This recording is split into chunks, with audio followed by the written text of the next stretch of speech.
सुप्रभात।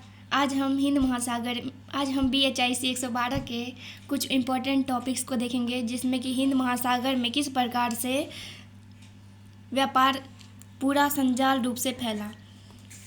तो फिर अध्ययन करते हैं। हिंद महासागर में वाणिज्यिक यातायात का बहुत पुराने अतीत तक जाना जाता है।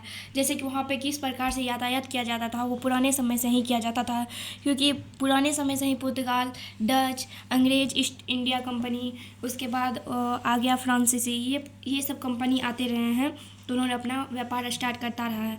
तो फिर पश्चिम एशिया, दक्षिण एशिया में अपनी स्थिति लंबी दूरी तक वस्तु के व्यापार में भारत हमेशा एक बेहतर स्थिति में विविध फसल उत्पादन के साथ विशाल कृषि किया जाता था। भारत में विभिन्न प्रकार के फसल उत्पादन किए जाते थे और विशाल कृषि किया जाता था। हिंद महासागर में व्यापार करने के लिए पश्चिम एशिया एवं दक्षिण एशिया में अपनी स्थिति लंबी दूरी तक वस्तु के व्यापार में भूमिका निभाई है। जैसे कि हिंद महासागर में क्या क्या व्यापार किया जाता था, उनके बारे में देख लेते हैं अभी। चावल, चीनी, तेल और खाद्य पदार्थ के साथ कपास और नील जैसे कच्चे माल को यहाँ से भेजा जाता था।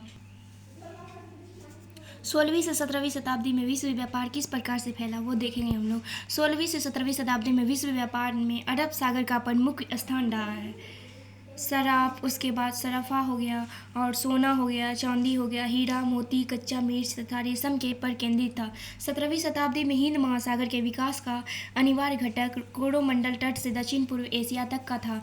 गुजरात से विभिन्न प्रकार के रेशम कीट जैसे कि कैमलेट अरब और फारस को भेजे जाते थे। गुजरात में, जैसे कि आप लोगों को पहले भी पता है कि गुजरात में रेशम के कपड़े ज़्यादातर अधिकतर लोकप्रिय रहे हैं। तो फिर रेशम कीट के जैसे कि कैमलेट अरब और फारस को भेजे जाते थे।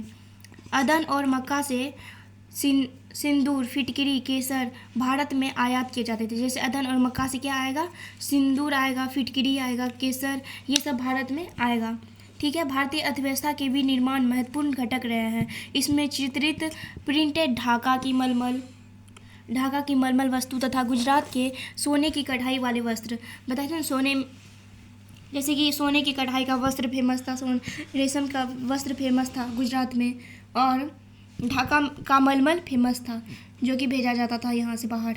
गुजरात से मक्का की यात्रा खाड़ियों के जहाज नाव से की जाती। गुजरात से मक्का तक की यात्रा जो थी जहाज और नाव से की जाती थी। बेहतर गुणवत्ता की अफीम अदन से आयात की जाती थी। सिक्कों और छोड़ों के रूप में बड़ी मात्रा में सोने और चांदी भी अरब के बंदरगाह से लाए गए थे।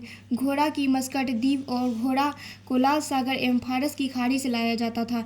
यह अरबी घोड़े थे। इनका प्रयोग युद्ध प्रदेश में किया जाता था।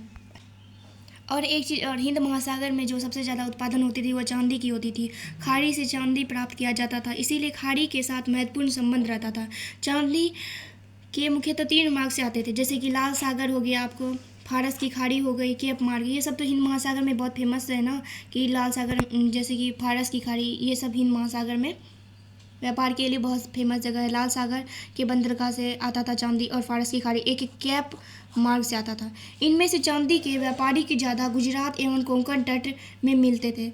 और ये जो चांदी आता था कहाँ जाता था, गुजरात में अहमदाबाद में जाता था, क्योंकि वहीं पर टकसाल बनाया जाता था, सोना और चांदी का टकसाल बनाया जाता था। और सोना और चांदी कैसे आता था हिंद महासागर में, वो आता था जैसे कि वो टकसाल के रूप में, जैसे कि वो सोना और चांदी आएगा और गुजरात में उनको दे दिया जाएगा, और व्यापारी रहता था उनका गुजरात में टकसाल के उपयोग करके सोना और चांदी से सब कुछ बनाया जाता था।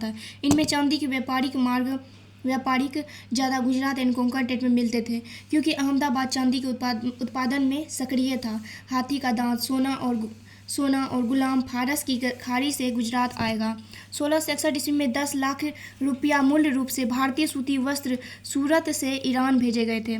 1661 ईस्वी में 10 लाख रुपया के जो कपड़ा थे वो फारस को बेचे गए थे, ईरान को बेचे गए थे।